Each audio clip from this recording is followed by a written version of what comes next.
কিছু কিছু কথাৰ পৰা মানুহৰ পৰিয়ালৰ পৰিচয় ফুটি উঠে। কিছু ভাষা ব্যৱহাৰ, কিছু চলা চৰিত্ৰৰ ওপৰত মানুহে সদায় পৰিয়ালৰ ওপৰত ডিপেণ্ড কৰে। কোনোবাই ক'ব তাৰ পৰিয়ালৰ ব্যৱহাৰ এনেকৈ, সেইকাৰণে তাৰ ব্যৱহাৰ এনেকৈ, বা তাৰ পৰিয়ালৰ ব্যৱহাৰ ভাল, তাৰ ব্যৱহাৰ ভাল হ'ব। পৰিয়াল ভাল, তাৰ ব্যৱহাৰ ভাল হ'ব। পৰিয়াল বেয়া, তাৰ পৰিয়াল ব্যৱহাৰো বেয়া হ'ব, তাৰ চলা চৰিত্ৰও বেয়া হ'ব। এনেকৈ কিছু মানুহে টাৰ্গেট কৰি লয়। গতিকে সমাজখনত চলোতে এনেকুৱা কেতিয়াবা বিবেচনা কৰাৰ প্ৰয়োজন যে আমি যিখিনি ভাষা ব্যৱহাৰ কৰোঁ, আলোচনা কৰোঁ, সেইখিনি হয়তো কেতিয়াবা অকল আমাৰ গাতে লাগি থকা নাই। এইখিনি কেতিয়াবা আমাৰ পৰিয়ালত সাঙুৰি ল'ব পাৰে, আমাৰ সমাজখনক, আমাৰ ছ'চাইটিখনক সাঙুৰি ল'ব পাৰে। এইখিনি বিষয়ৰ ওপৰত সদায় চিন্তা চৰ্চা কৰাৰ প্ৰয়োজন। নিজৰ যদি ভাল ব্যৱহাৰ, আচৰণ, চৰিত্ৰ ভাল থাকে, নিশ্চয় মানুহে নিজৰ জৰিয়তে হ'লেও নিজৰ পৰিয়ালখনক সন্মান কৰিব।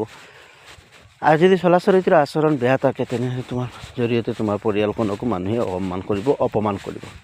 গতিকে সদায় এইটো চিন্তা কৰাৰ প্ৰয়োজন যে আমি আমাৰ ব্যৱহাৰৰ জৰিয়তে আমাৰ পৰিয়াল তথা আমাৰ পূৰ্বপুৰুষ, আত্মীয়স্বজন সকলোকে আমি নিজেতো সমাজত নিন্দিত হৈছোঁ আৰু পৰিয়ালৰ বাকী মানুহখিনিকো যাতে নিন্দিত নকৰাওঁ, বা এনেকুৱা কথা চিন্তা কৰাৰ প্ৰয়োজন। আমি আমাৰ আচাৰ আচৰণ, আমাৰ চৰিত্ৰৰ ওপৰত ভিত্তি কৰি আমাৰ পৰিয়ালৰ যাতে সকলো মানুহ গৌৰৱান্বিত হয় আৰু সমাজৰ সকলো মানুহে আমাৰ পৰিয়ালকে এটা শলাগ লয়, বা আমাৰ লগতে আমাৰ পৰিয়ালৰ সকলোকে মানুহে সন্মান আৰু আদৰি জনায়। এইখিনি কথাৰ ওপৰত আমাৰ চিন্তা কৰাৰ প্ৰয়োজন। কেতিয়াবা এনেকুৱা হয়, সিদিনা এজন বাস্তৱ উদাহৰণৰ জৰিয়তে কওঁ, সিদিনা এজন ল'ৰাই এজন উচ্চ পৰ্যায়ৰ ব্যক্তিৰ লগত যিধৰণে তেখেতৰ ব্যৱহাৰ, সৰু ল'ৰা 10-15 বছৰ বা 16 বছৰ বয়সৰ হ'ব, তাৰ ব্যৱহাৰ আৰু বিহেভ শুনি ওচৰত থকা সেই মানুহজনে ক'লে, এজন বিশিষ্ট ব্যক্তি যিজনে ক'লে যে তাৰ পৰিয়ালৰ ব্যৱহাৰ চাগে এনেকুৱা। প্ৰায় আমাৰ এনেকুৱা হয়, প্ৰায় মানুহে এনেকুৱা কয় সদায় যে কাৰোবাৰ ব্যৱহাৰৰ ওপৰত ভিত্তি কৰি মানুহে পৰিয়ালক টাৰ্গেট কৰে। এইটো কথা সঁচা, প্ৰায় মানুহেই কৰে। গতিকে আমি এনেকুৱা যাতে বিহেভ নকৰোঁ।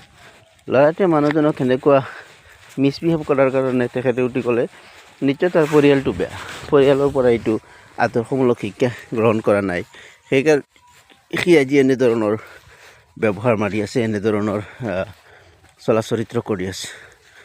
মই ভাবোঁ যাতে কোনেও নিজৰ বিহেভ আৰু নিজৰ চলা চৰিত্ৰৰ ওপৰত নিজৰ পৰিয়ালটোক সাঙুৰি নলয়।